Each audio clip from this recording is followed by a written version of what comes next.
ముకుంద భవాని దేవత ఇలా అంటూ ఉంటుంది. అత్తయ్య మనం శుక్రవారం వరకు ఎందుకు వెయిట్ చేయాలి? ఈరోజే పెళ్ళి ఎందుకు చేయకూడదు అంటే, ఏం ముకుంద ఏమైంది అని భవాని అంటూ ఉంటుంది. అంటే మీకు తెలియదా అత్తయ్య కృష్ణ సంగతి?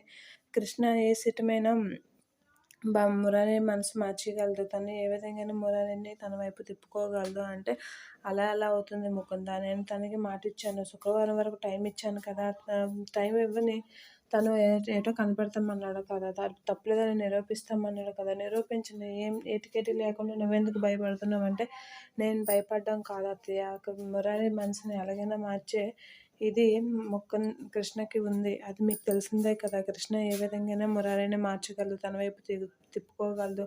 అదే నా భయం. అదేదో ఈరోజే పెళ్లి చేసేస్తే మరి ఏ బాధ ఉండదు మనకి అని అంటుంది ముకుంద భవానీతో. అది విన్న భవానీ ఇంట్లో వాళ్ళందరినీ పిలిచి, పెళ్ళి శుక్రవారం కాదు ఈరోజే అని అంటుంది. అంటే అదేంటి పెద్దమ్మ, శుక్రవారం వరకు టైం ఇచ్చావు కదా అని అంటే, లేదు ఇప్పుడే చేసేస్తాను గుళ్ళో పెళ్ళి అని అంటుంది. దానికి ముకుంద, అవును మనకి ఈరోజే పెళ్ళి మురారి అని అంటూ ఉంటుంది. ఆ మాటలన్నీ విన్న రేవతి షాక్ అవుతుంది. భవానీ కూడా ఈరోజే పెళ్ళి, గుళ్ళో రెడీగా ఉండండి అని అంటూ ఉంటుంది.